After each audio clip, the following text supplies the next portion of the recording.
Hey, everybody. Welcome to the Midcurve podcast. We are a group of traders, investors, relatively smart, relatively dumb people who are trying to make sense of the NFT world and the crypto and DeFi worlds. It is a very strange time to be in this space, but maybe a little bit of light on the horizon. We've seen some kind of like a little bit of better news this week. I think we came out of what I like to call a shitcoin apocalypse into a small dawning of a new era of NFTs, but we'll see. I wanted to introduce everybody who's here today. I'm going to ask them to kind of tell us who they are and give me a two-lined bio so we know who we're talking to. Let's start with one of our all-time favorites, one of my favorite people in the entire world, and really, you know, a savior of humanity in a lot of ways. Grantland. Grant, let's talk. Tell us about yourself. Benefit to speak up after that introduction. Hey folks, my name is Grant. I come from the traditional consulting world. 2 years ago, I found this space purely by accident, and since then I've been, kind of just moonlighting as an on-chain clown. Fun times. On-chain clowns, aren't we all? I should actually introduce myself first. My name is Funky Dunk, also Gavin Purcell. I have a background in media, television. I worked for a long time at Late Night and The Tonight Show, and now work in a weird way in this space. I work with Carly Riley to overprice JPEGs and also lose a fair amount of money on multiple investments. So that's me. Sadie, what do you want to introduce yourself real quick here? Hey guys, I'm Sadie. I work in TradFi. I buy financial services companies for a living and sometimes sell them.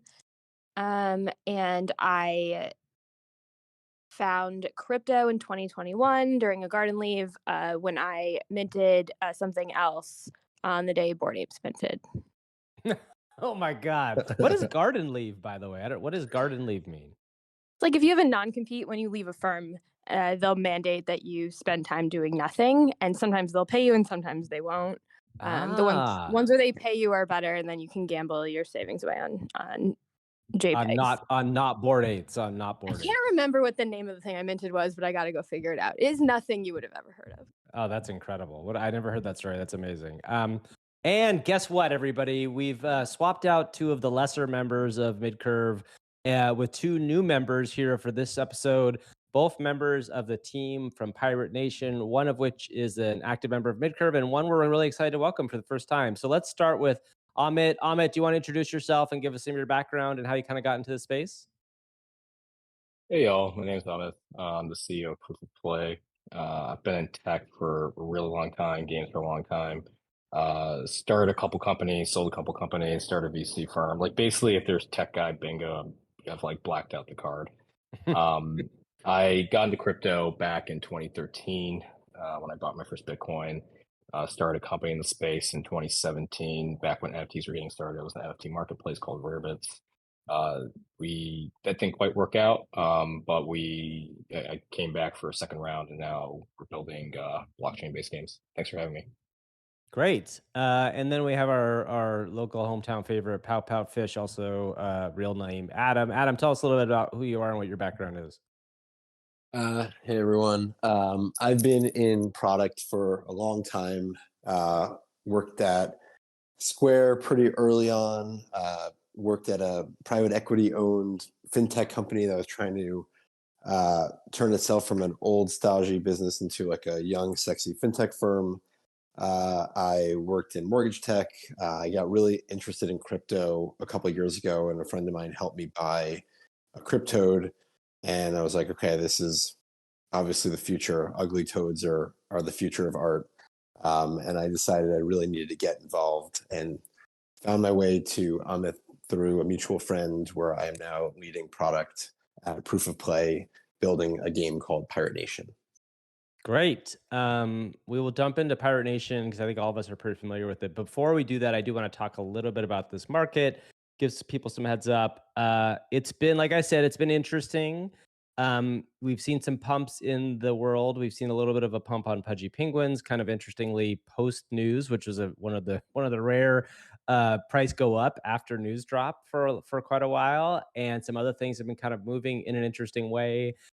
Grant, before we move on to Pirate Nation, Do you feel like, as kind of, I would say, I don't want to call you our resident doomer, but you definitely have had a feeling that, we haven't had a full capitulation yet in terms of pricing. Do you feel like this is a scam pump, or are we looking at something that is like a real thing that's happening right now? Well, I mean, if we're talking JPEGs, I think this is like an all right environment for things to flourish. Well, flourish is probably too strong a word, but just sort of rebound back to the median. I think they've been depressed for quite a bit, thanks to meme season and just gas on L1 being unbearable. And I think a lot of projects in the mid tier are drafting off momentum of the Azuki IRL event, which I dare say is probably the most exciting IRL thing since like maybe Ape Fest and the last Azuki event. Lots of projects I think are kind of trying to front run their announcements before that sort of end of June event, and so those two things kind of dovetail together, and as long as ETH stays range bound like it has for the last month or so, it should be good. Yeah, I think my comments in like previous weeks have been more so around my view of like I'd say like the general risk bracket, more so equities than a commentary on NFTs in particular. I'm dying for some fun in NFTs. I think we all have been. We need it. We need something, I feel like. Yeah, we need a new narrative to kind of latch onto, right? Like 6529 had his moment in the sun. Jack had his little moment in the sun, and it's just like, who can reclaim that magic / who can come out on top, really. Yeah, that's fair. Sadie, before we move into the Pirate Nation guys, I'm curious to know, what are you seeing right now in this space? I mean, I know Sadie has basically become our resident like shitcoin expert. I don't think through any fault of her own. She's just been the one paying most attention in a lot of ways and has kind of been our shitcoin whisperer. But where do you see this space going right now? Are you feeling generally positive, or are you feeling generally negative, or just kind of like meh?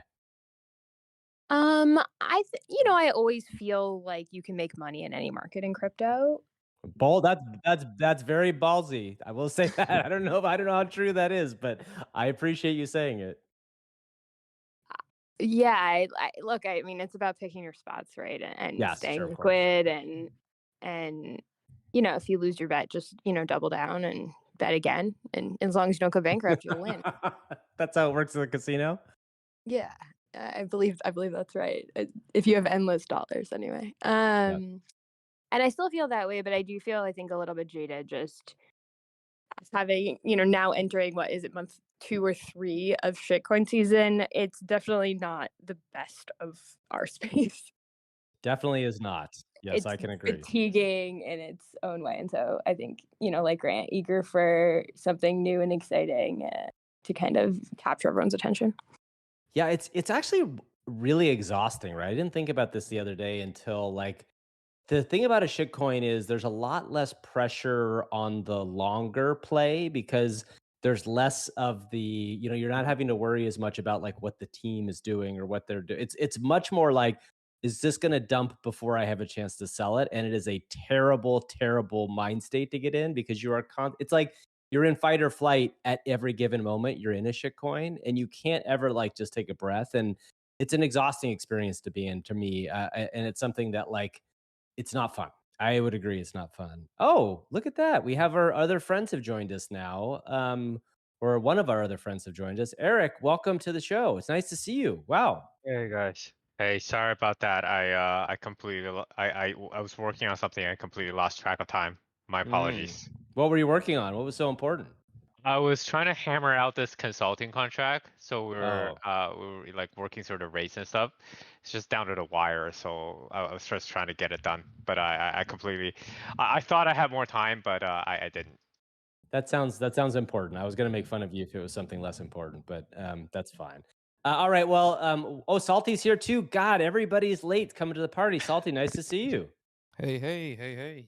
Oh my God, come on. You're trying to get into like slide in here a little bit. Well, both Salty and Eric, if you've listened to the show before, are members of Midcurve. I want to I've been talking for a bit with Sadie and Grant, y'all. So I'm going to move on to the Pirate Nation guys. Just to understand that Salty and Eric are good people. You don't have to introduce. We don't have to introduce them. They're good people, and they'll be here for this conversation. So, What an intro. Thank you. yeah, exactly.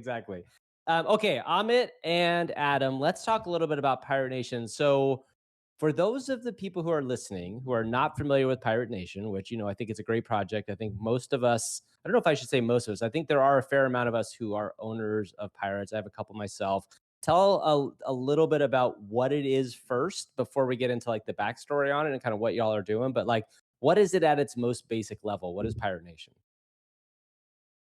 Yeah. So Pirate Nation is a game in the vein of like Clash of Clans or Farmville that is using blockchain technology to basically power all of the game logic. So it's an on-chain game.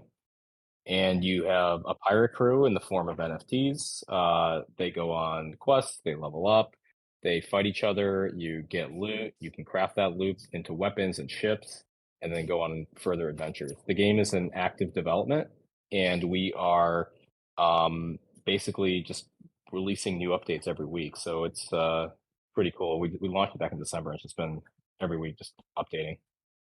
That's awesome. Adam, you want to add anything? Nope, that sounds about right.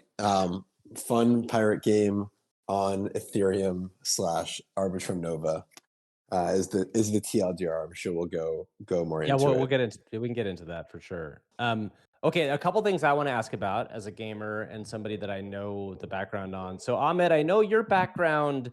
You have a significant, I think social gaming background. Is that right? Like, what I'd love to know is like, what made you all want to build a game like this in crypto period?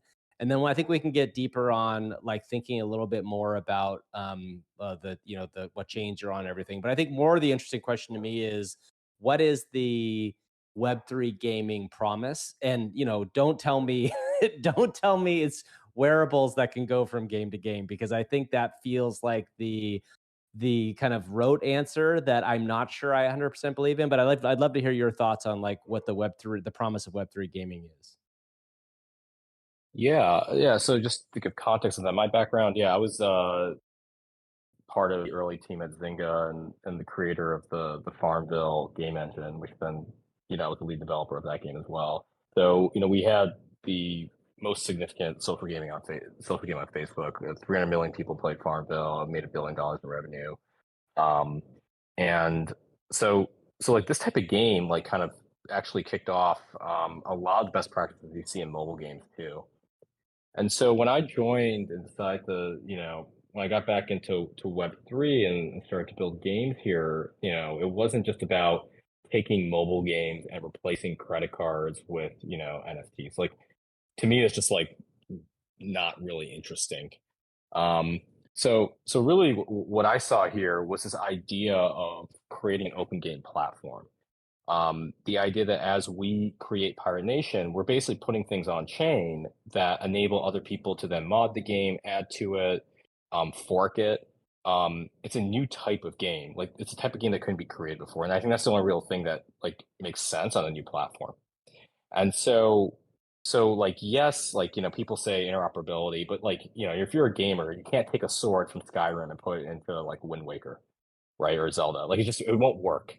The art won't work, the game design won't work. There's a bunch of reasons why it doesn't work. But what you can do is take something like, Warcraft, change some of the art, change some of the rules, and then build Dota, right? Or take Half-Life and change some of the art out, change some of the game modes, and now you have Counter-Strike.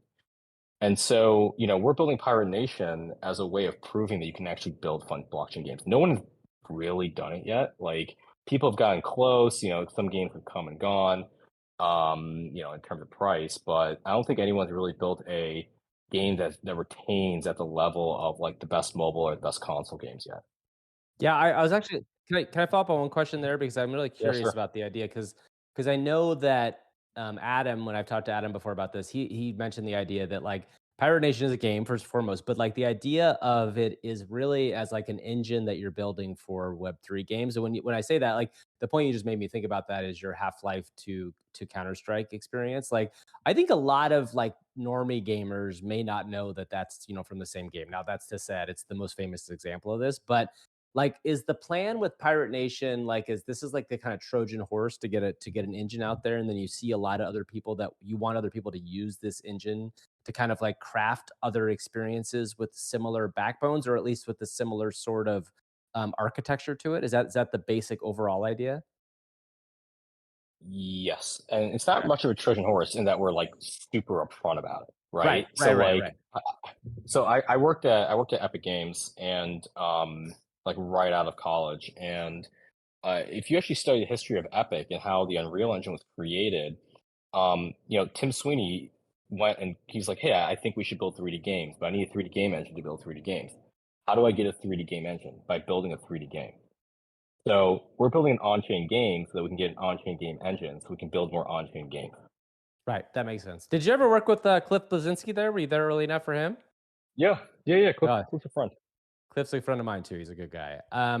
Although he's definitely loud and noisy and knows how to like move the needle in multiple ways.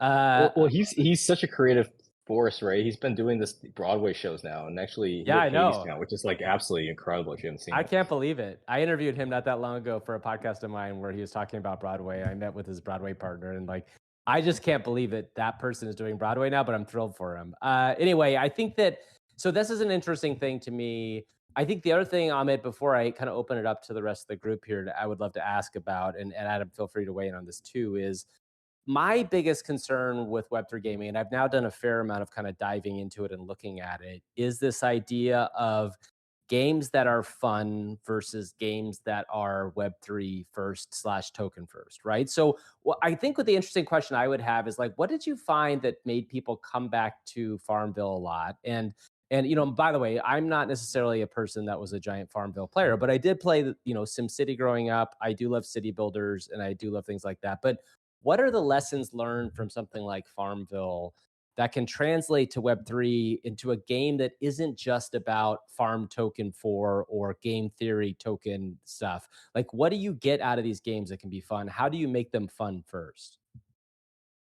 Yeah, that's a great question. So with Farm, the core mechanic in that game was something called an appointment mechanic, where you have basically different plots of land and you choose which plants to plant in those plots. And so each plant has a different like timer. So you can either do 2-hour strawberries or 6-hour pumpkins, 8-hour eggplants, etc.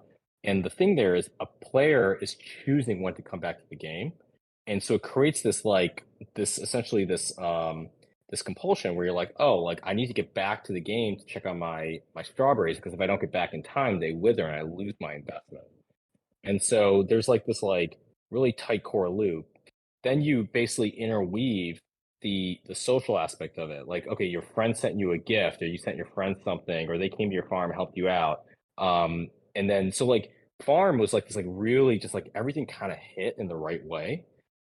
Later we actually followed it up with a city builder called Cityville, which was not quite like SimCity, but had very similar mechanics. So I think you've basically hit on it.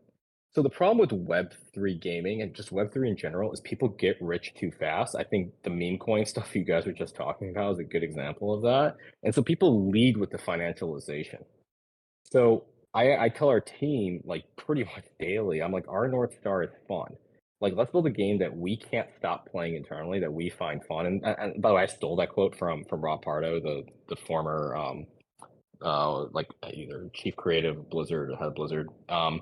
And he said that, when they were trying to determine if a game was ready to release, they would just keep playing internally. And when they could not stop playing their own game, they knew they basically had found like the lightning, they captured lightning.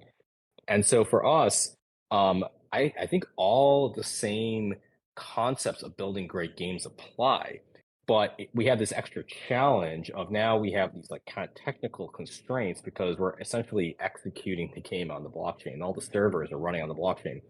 And so it's this like interesting combination of like creative game design with like working around the constraints of the platform to try to create something that's fun. And truthfully, I don't know if we'll be able to pull it off. Like no one has, right? So we're really. I mean, it's hard. New. It's a hard thing. I feel like, right? It's something even like the games that are like the larger games that you see on chains like Immutable or Gala. Like no one has really done it yet, and that's the trick. It's one of the trickiest things I think to do in general. It's hard enough to build a successful game that captures people's attention, that people want to spend time with. Then you add on to it like a whole new technology stack, which is unproven and is constantly changing with, issues that are out of your control. It's definitely like a hero's challenge, but it's also a lot of fun. And there's another thing, which is that the constraints and the challenges breed innovation as well. And so we're hoping and we're expecting that the constraints that are put on us by the underlying technology that we're using are going to lead us towards interesting design choices that gamers have not necessarily seen in other games that they've played.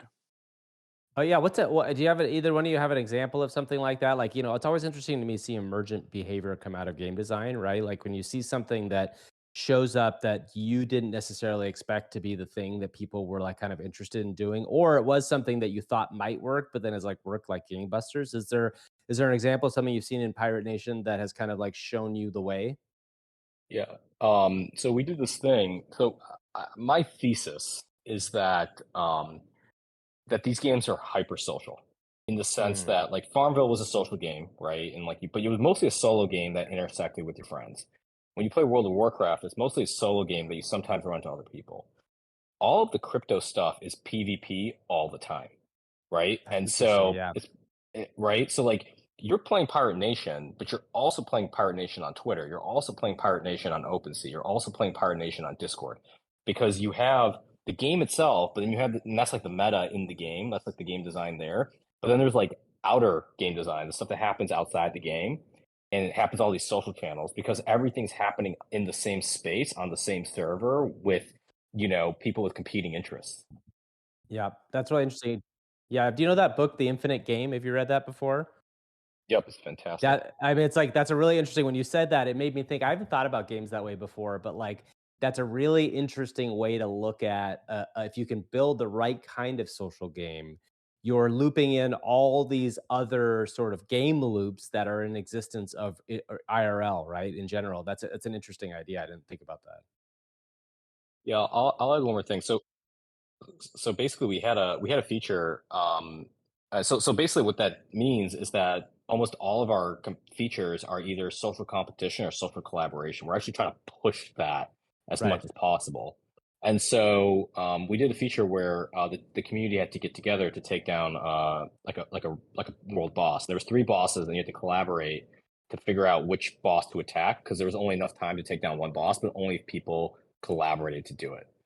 And so that worked really well. There was like a bunch of activity. Folks were getting, on voice chat and Discord, and they were like, okay, let's coordinate.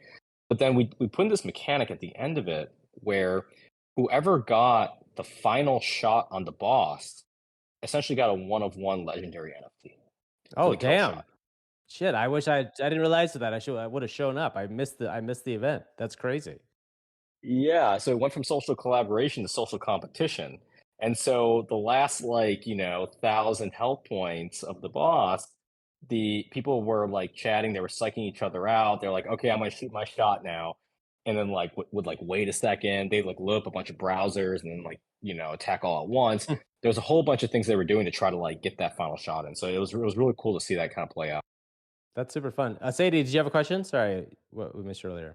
No, I was just going to say it's really interesting. I think the most successful blockchain game that was very kind of insider crypto-centric so far has been Wolfgame, and most of Wolfgame ultimately was won outside of the context of the game. It was won in Twitter DMs. And so or by the way, it was also won when the contract was paused and the people who held on to wolves and didn't have, sheep, and did not have them staked were able to go from 0.3 ETH to 5 ETH per sheep. So that was also no way it was won. The first iteration, definitely, but it got more complicated. Yes, it did get more complicated, yeah. And so I think a game that acknowledges that ultimately crypto Twitter is kind of the, maybe not an infinite game, but the ultimate game that everyone is playing is really fascinating. I guess one question I have is this is the biggest and best game that most of us have ever played, and I invest for a living. how do you compete with that? Like, how do you compete with the game that is shitcoins or the game that is trading NFTs? If you step back and think about, what crypto people are going to be doing with their time. And I asked the question because, I think it's mostly crypto people playing it today. Yeah, so it's a good question, but I think it's not necessarily the right question because we can't survive. We're at like 19 or 20 full time. We're venture backed. We're not going to win as a company on the 27 people who are playing crypto games and the like 300 people who are trading shitcoins. Like that's not how we become a successful business. We need to move outside of this bubble. We need to move outside of this very, very small market cap. And so the way we do that is we're using this early community to help inform the technology, test the game, while it's in its infancy, while we're working through the complicated kinks of building a game on chain. And then once we know the game is ready for a wider audience, once the game, the underlying technology works, all the infrastructure that we need to build works, which by the way, we're not just a game company, we're also an infrastructure company, which I don't think I quite realized when I joined, but now that I'm in it, the infrastructure is the most important thing that we're building because it powers our ability and our velocity to grow and to build. And so as we move through and we mature and we get ready for prime time, like we need to move to a mass market product. We need to make onboarding simple for people who have no idea what MetaMask is. And that is, in my view and Amit's view as well, like the only way that we can win. So we're not going to hopefully just win on crypto Twitter. We'll win on crypto Twitter. And we'll have Twitch streamers and we'll have YouTubers, content creators, and we'll move, beyond the, this like very small community into the larger gaming community. We don't expect to win over every gamer. We just need enough that, can turn us into a profitable and sustainable business. But it's definitely not this space alone. That was fundamentally the question I was asking. I guess just would follow up there by asking, kind of what does that look like? I'm guessing it doesn't look like a Super Bowl ad where there's a QR code and it just cuts to your Twitter account. But what does that look like in terms of onboarding and how do you guys think about that? It looks like any other best-in-class onboarding experience you've tried on mobile, right? Like go log in with your Apple ID. And the bit of news that I think I'm surprised you guys didn't cover as part of your market analysis was that it was announced that STEPN got approved to the App Store, right? Oh, So is that right? Yeah. Weirdly, I missed that. That's really fascinating. Was there another one? Oh, Axie. Didn't Axie do a big thing with the App It Store? was limited to certain markets, but yeah, the new version of Axie Origins was approved, I think, on the Apple Marketplace. With crypto trading inside, like you're able to actually sell the tokens from within the app. Well, I think that version of Axie doesn't have the same degree of crypto trading. That sort of like the more of the it's more of a traditional experience that I think they started incubating to build to get mass onboarding. So apparently STEPN actually, I mean, they claim they have. I haven't tried it yet, but they claim they have the ability to buy and sell NFTs in the app, which is, I mean, this is a big change from Apple's previous policies, and it requires further investigation, but it's promising. That leads to a really interesting question, right? Because I think you guys sort of hit the nail on the head. Is that the onboarding experience right now within Web3 gaming isn't very good, and that limits the ability. I think that limits obviously the willingness for Web2 gamers to onboard, amongst sort of the a ton of other reasons.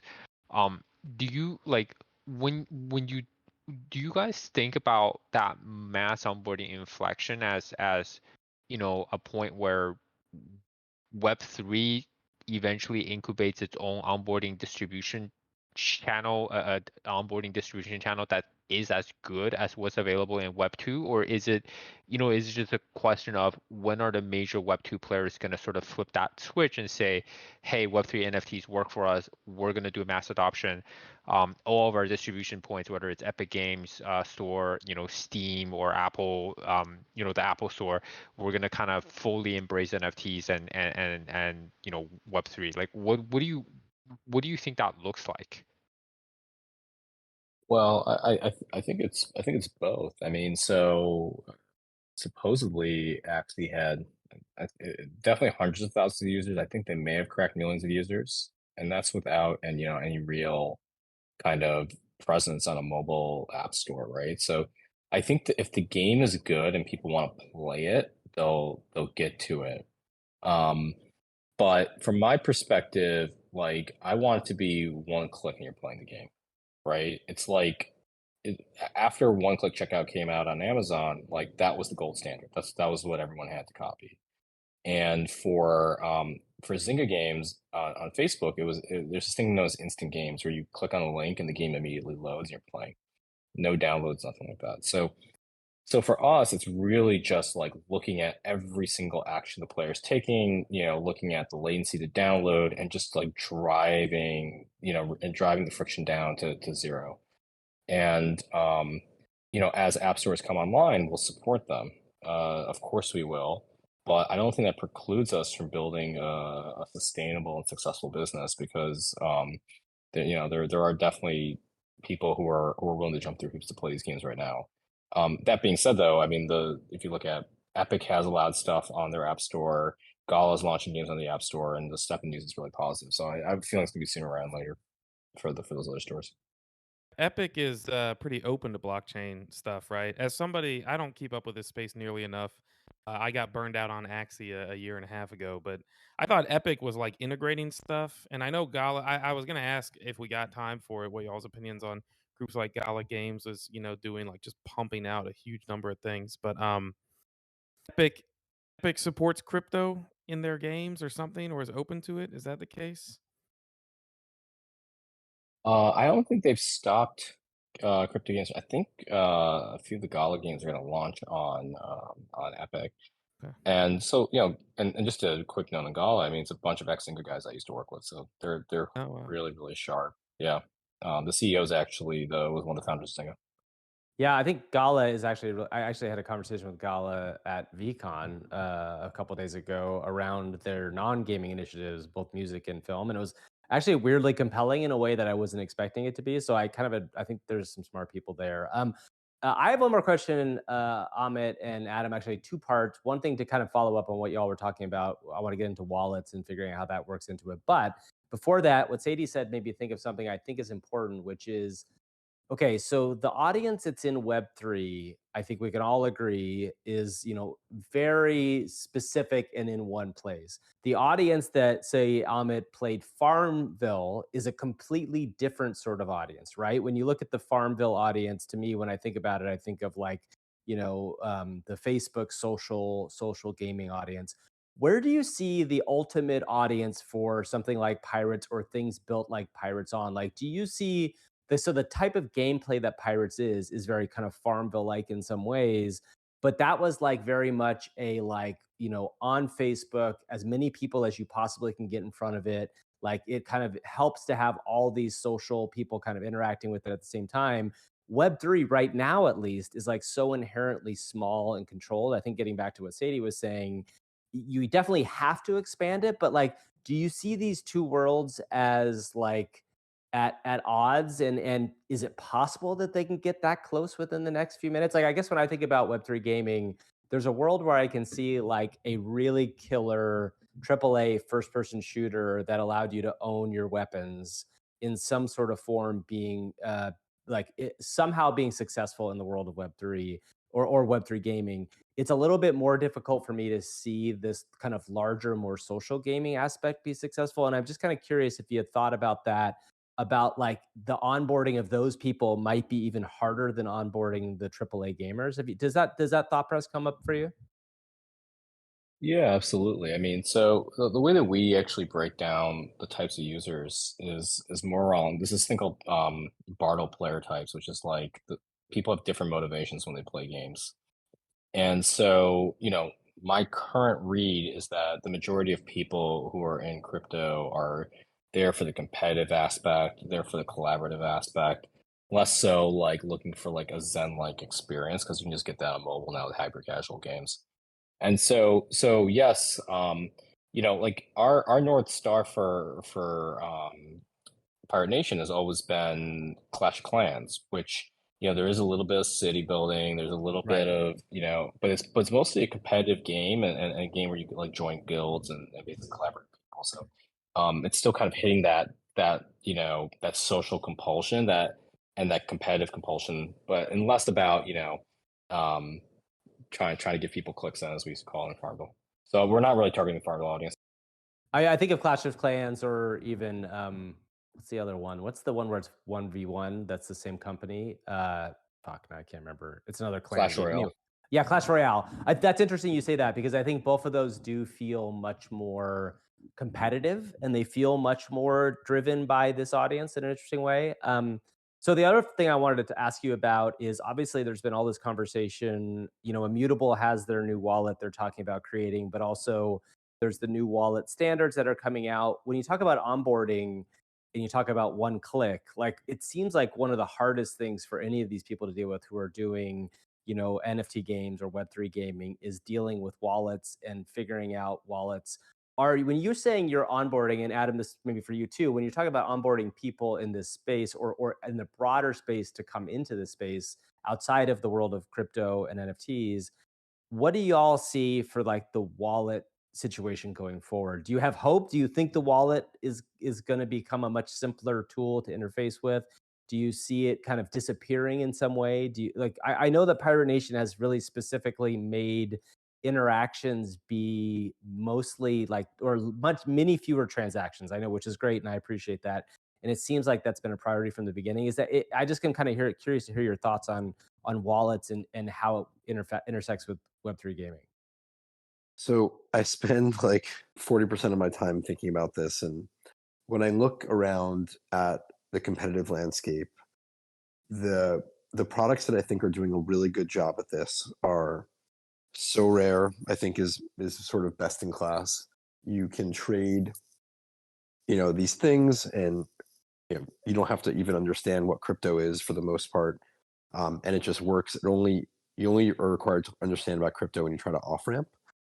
I think Reddit avatars, again, a really good example of a product that is made crypto invisible for the people who just want to engage with it in one way, and like obviously the degens are doing their thing on it as well.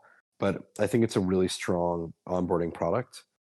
What you can do is you can just have social login that obfuscates the need for a MetaMask wallet entirely. And so the player will come to the website, sign in with their Twitter or Discord or Gmail or whatever, option you provide to them.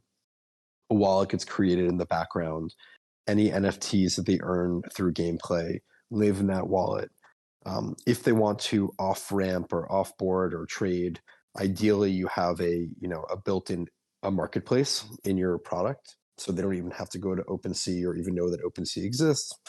And that, in my view, is the gold standard. So you're coming to the game like any other game. You're signing up with your social login, and then you're just playing. And things that you earn are just accruing to your account, which is, again, no different from any other account. There's always going to be people who are going to want to self-custody, and I think providing optionality and choice is important.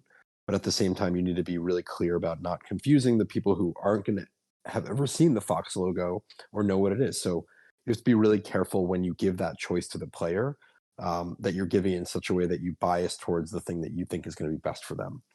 But I do think it's possible to eliminate the wallet experience entirely. And I think, frankly, if we don't do that, we can't win as a company.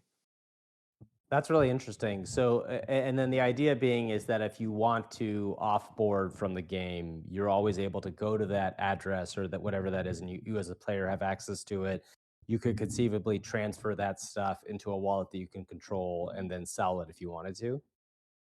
Yeah, or never even have to transfer it. I mean, again, if you have a built-in marketplace into your ecosystem, and that marketplace hooks up to that wallet, you can just list the thing on the Pirate Nation or Proof of Play marketplace. Someone could buy it from you, and you could just off ramp into your bank account, right? Like that's how Top Shot works. Not really any different. And Top Shot has not been successful as of late, but they showed that you're able to onboard normies into NFTs without explaining to them that they're actually trading NFTs. Yeah, that makes sense. Anybody else here while we have a second? Anybody have some questions? Grand or Eric or Salty or Sadie?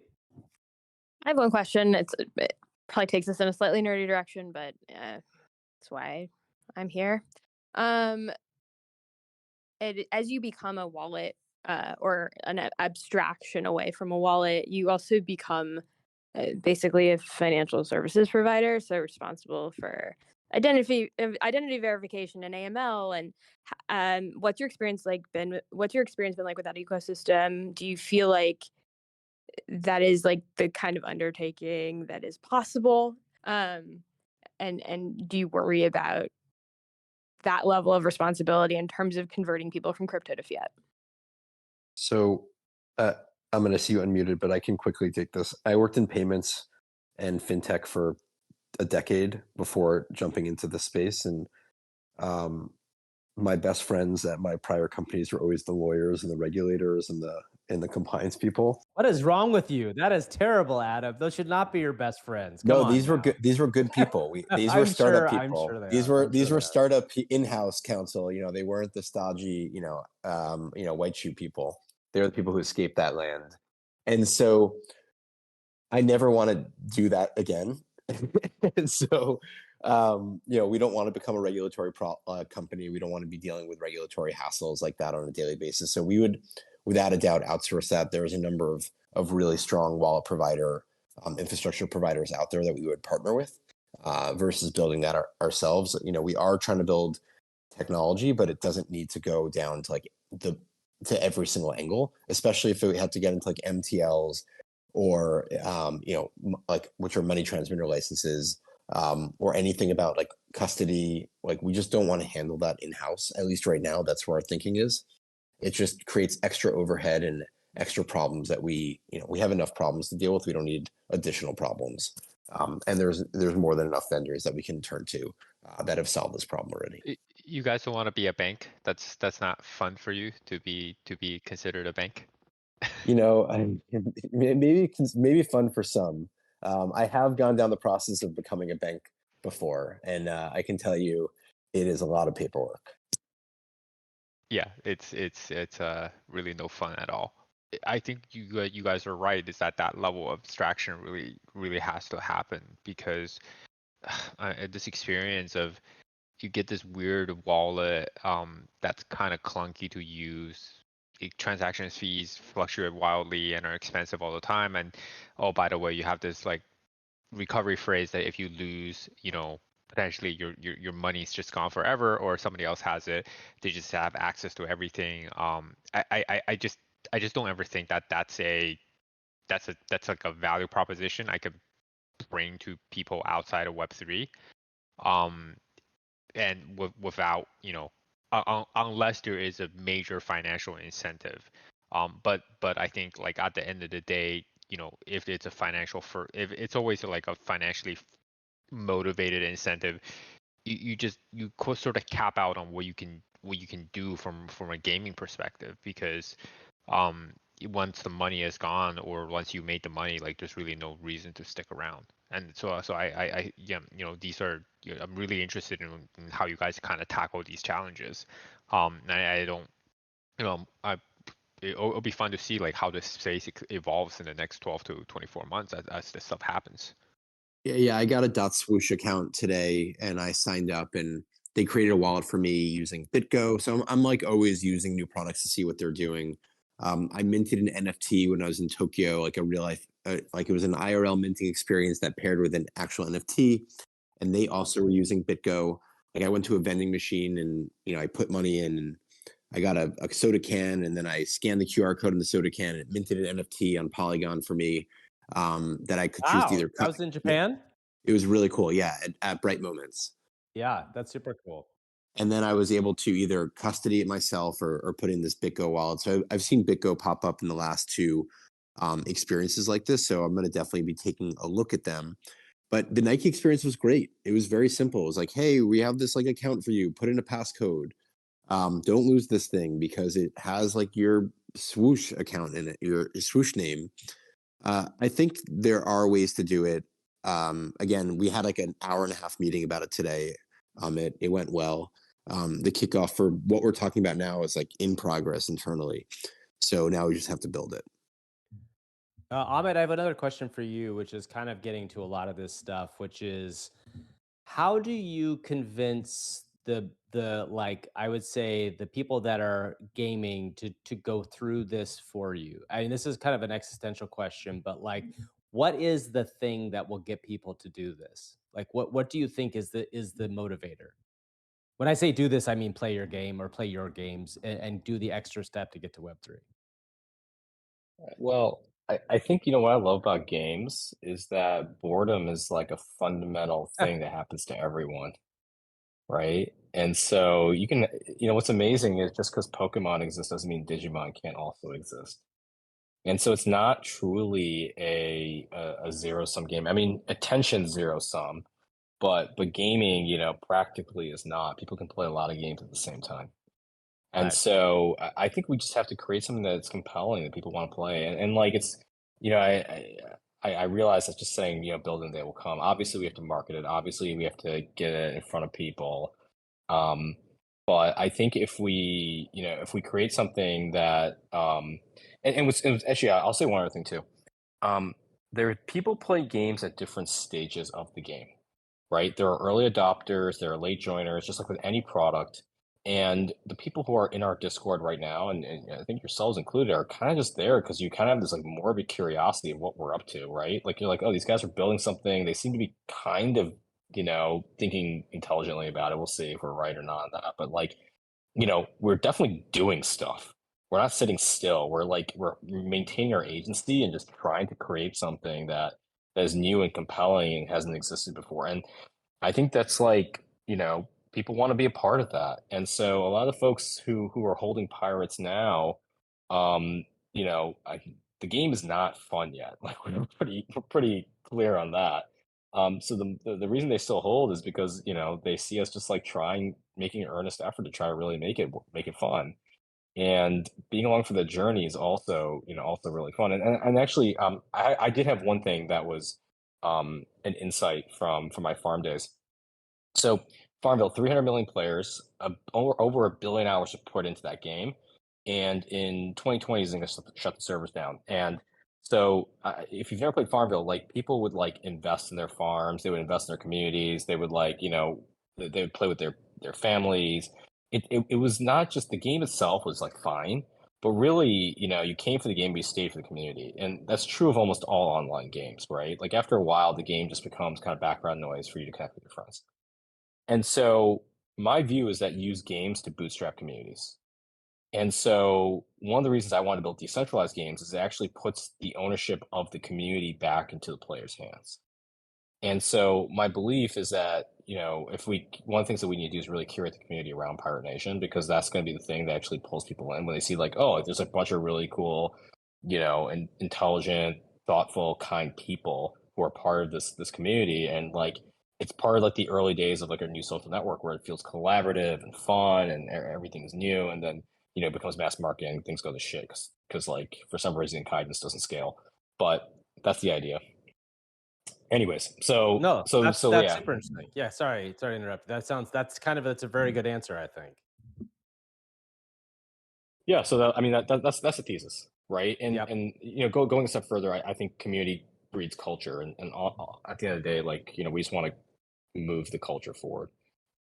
That makes sense. Sadie just dropped a message in there that says the BitGo team looks legit, which is rare, which is true. Yeah, the Bitcoin. I have some experience with the Bitcoin team. They are as legit as they come because they also handle a bunch of stuff on the like the crypto Web3 like like investing side. So they are very, very well regulated custodian, and they've been popping up a bunch. Yeah, I mean, if Nike select, I'm sure they got went through the ringer for Nike's product. So good enough for Nike, good enough for Pirate Nation. I have a sneaking suspicion that the dot swoosh mechanic is going to in some way connect to Apple's glasses, but we will see how that goes. I think we're getting close to time. I want to open us up to everybody to ask a couple more questions if they have any. I will ask one more myself, which is, I think one thing that's always tricky with something like this for y'all, where you launch a game 6 months in, or sorry, whatever you want to call this, whether it's an alpha or a beta. There are these kind of early adopters, Amitt, as you said, who are there as part of it. Like, I would be remiss to not ask, like, where do you see those people? And like, there's this whole world in the space, which is like, we're here, we're supporting you, we want to be supported with you. Like, how do you feel the game will eventually reward those people for being early? Is it just that they got in first and they're going to be leveling up the most, or is there an idea that being in early is going to be of some benefit later on? Is there anything you can kind of tell us? Well, so, one of the things that we have right now is we have 10,000 founders pirates, and, our ambition is to be much larger than 10,000 players. So what we're doing is we're basically giving those founders pirates like special privileges, extra drops, that kind of stuff. And we're announcing those things over time. But the idea here is that, like, the Founders Pirates is like the equivalent of, like, your early alpha pass to the game, and our goal is to keep rewarding those people through in-game actions, through stuff, in the kind of the proof of play ecosystem long term. And basically, like, it's interesting because there's an interesting tension. We announced a new feature this week that, like, took away something from the Founders Pirates, but it made the game better. And so we just there was an AMA today we do with the team, there's recording of it up, but, like, the idea being that, like, if you have something that's rare and early and it's exchangeable, when the audience of the game grows, the belief is that the status symbol of having something early will become more and more important as well, right? It's like the people who have, like, the OG mounts in World of Warcraft. Like, there's something that, will just never be released again.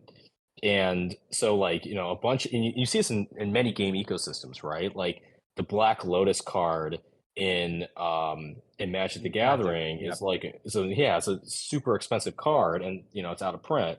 The same thing's true of comic books. I think anything where you have a small ecosystem where a bunch of people kind of got in early, and then, like, over time the ecosystem grew, the stuff from the earliest in the ecosystem becomes more and more desirable, because that is, like, just the nature of of human cultures and societies, communities. So I don't know if it'll play out that way. We don't really think about, like, these things in terms of financial instruments. Like, our goal is just to build a fun game and bring as many people as possible to the ecosystem, and just keep dropping cool stuff to our original holders. That's it.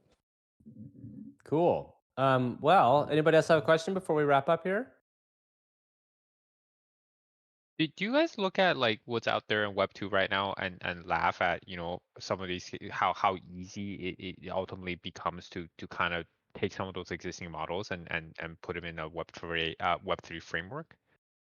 What's an example of that? Yeah, Smarty. Let's hear it. We all want to jump in on these companies. So a few years ago, like, I was traveling a lot, so I got really into Star Wars Galaxy of Heroes. And I was playing the game, but it's one of those games where, like, you assemble, like, a team of characters from the galaxy. You get the Darth Vader or the Luke Skywalker, but you don't just get the Darth Vader or the Luke Skywalker. You get, like, the 1-star. You start with the 1-star Luke Skywalker, which is like, when it sucks. It's like the Broadway version of Mark Hamill, and then you have to progressively upgrade them to get to 5 stars. That character becomes more and more valuable, but it also requires that you invest a lot of resources into it over time. And I can do this probably for, like, NBA 2K. A lot of these like sports games that kind of have built around, like, their own competitive metagame ecosystems, and it just obviously CS:GO is also another big one. So it just seems like people are already sort of doing this, and businesses are monetizing off of it. It's just there's no ownership, or there's no transferability of that asset. So it basically, like, lives and dies within that that iteration of the product. Yeah, so that's a strong thesis, and To put it another way is that like almost every game mechanic has been invented already. It's rare to invent a new game mechanic, right? Like, especially in mobile gaming. And so what you're referring to is like the gotcha mechanic where you have to like buy packs of cards, and sometimes you get duplicates, and if you get a duplicate, you can use that to upgrade like you're to the 5-star. And so Genshin Impact, did hundreds of millions of dollars of revenue off of this model. Like, there's clearly, the stuff does work. And so, when we look at building our games, so much of it is taking the best practices from mobile gaming and social gaming and applying them to Web3, like you said.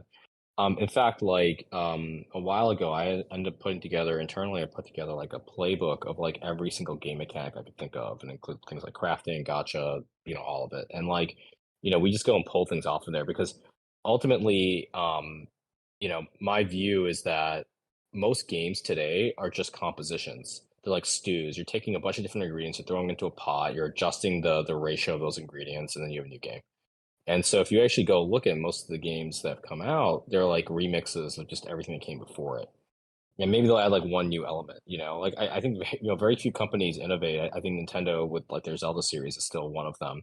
But like, as far as mobile game companies go, they just literally just copy each other and change the elements, change the skin. Now instead of being a medieval game, you're like a tank game. And so now you go from being, but the mechanics are all the same.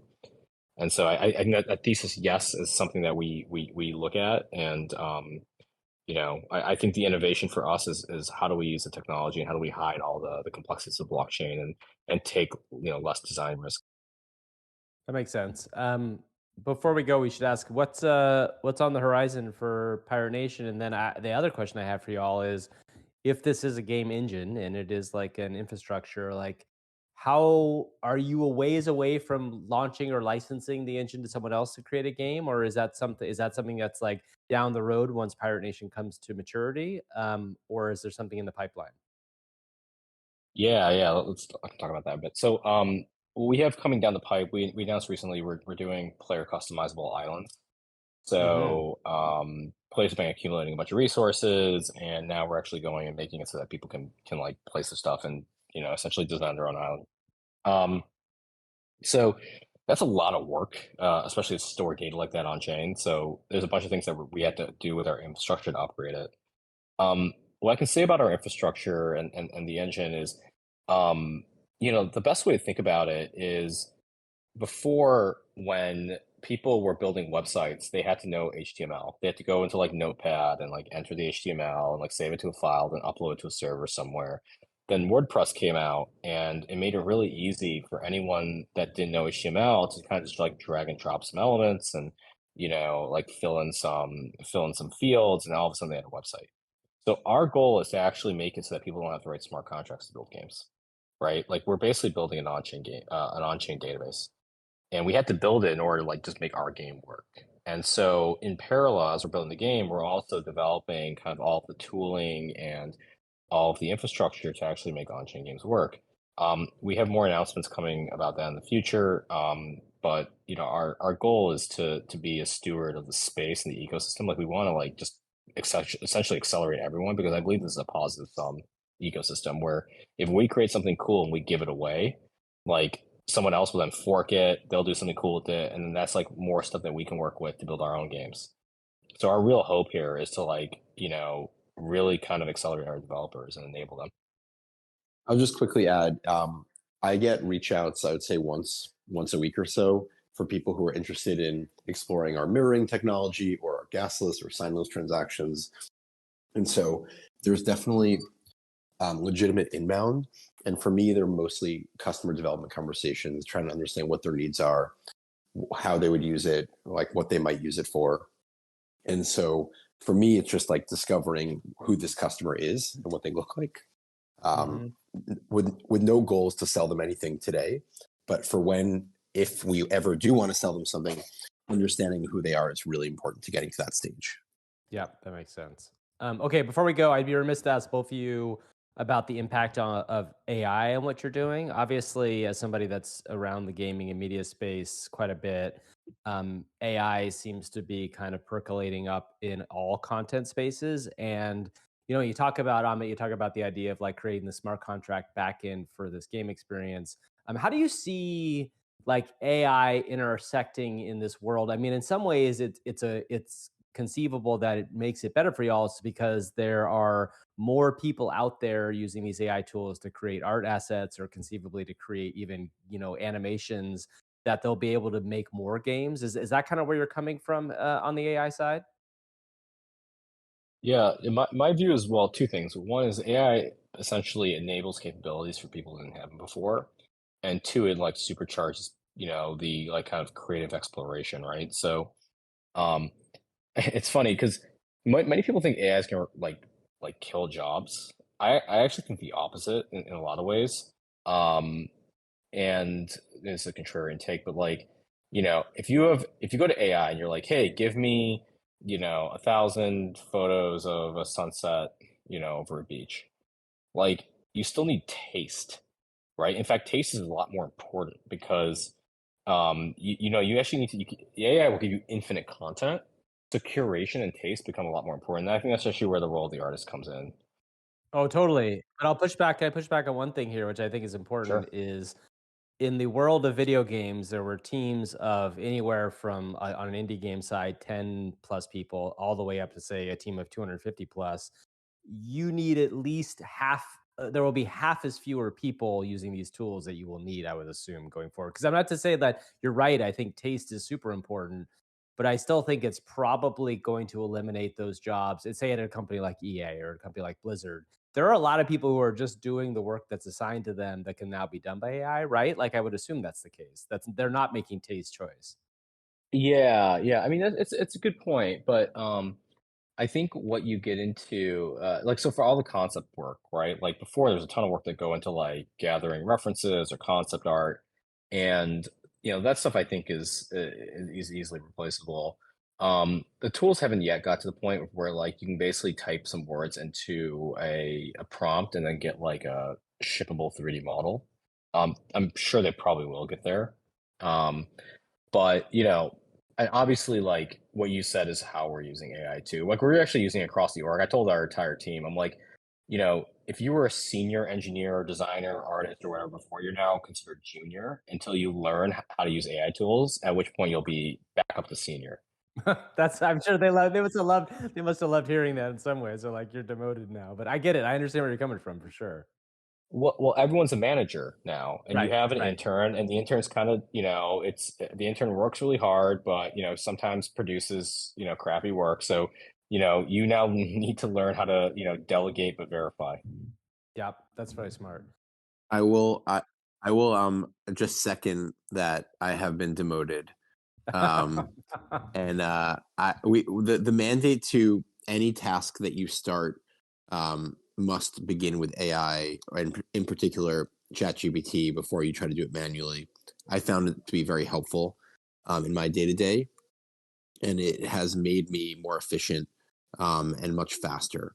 And there's some people at the company who have taken that like even farther, who are doing like pretty amazing things with AI, like including being like faux engineers. So I'm very excited to see what the technology can unlock and what it will enable for us. Like we have a Chat GPT-4 bot in our server already that people have been interacting with for a while. We just upgraded it recently and retrained it on all of our data, and it's awesome. People just like hang out with it. People talk to it for hours. Kind of crazy, but it works. Yeah, it's pretty remarkable. Like, and when you see things like in the game space, there's a company called Scenario.gg that's doing really interesting things. And I actually just last night heard about a company in stealth that is doing something, Amit, exactly what you said, that they have a text to 3D pipeline that's true 3D, not 2D maps. And I think when that comes out and is gets to be big, is going to be a game changer, no pun intended, in a big way. But that's great. Well, thanks to both of you for joining us. I will give our Midcurvians one last chance to ask a question, and you have a 5-second countdown. Now I'll count silently in my head. Somebody has to speak up. If not, everybody has to hold their peace. Hold your peace. It is over. All right. Thanks, everybody. We really appreciate Amitt and Adam for joining us. Rather than our normal wrap up, we'll just kind of wrap up quickly today. Go check out, what's the website, y'all, for Pirate Nation, so people who want to learn more can go find out? PirateNation.gg. PirateNation.gg. There Oh, you go. sorry. That's not right. 1 second. That's our PirateNation.game. We're .gg at our email addresses. He's in charge of our onboarding. I've never been asked to give our website. I want to demote him further. I'd love to be able to demote him. People always ask for our Twitter. ChatGPT would not have gotten that wrong. That was a pretty boomer question, man. You asking for a website? Like, no one's asking for the website, number, dude. Are you kidding me? Listen, how else are these people going to find out about the thing? Twitter. Oh no, come on now. Twitter's fine, but if you go to Twitter, you're just going to see the most recent, like, whatever meme you guys are posting. You want to learn, you still got to go to the website. You can edit this in post, right? Make me look good. Of course. No problem. Lyle, Okay. make sure you make Adam look good. Yeah, so Lyle here. Adam, that was too funny of an exchange. Got to keep it in. Sorry, buddy. Okay, everybody. Thanks for joining us on another episode of the Midcurve podcast. Sorry, we had a week off there. It is my fault pretty much, and I'll take the blame. We will try to do this every week as we normally do, but thanks for coming. And Adam and Amitt, thanks so much for joining us. Thank you for having us.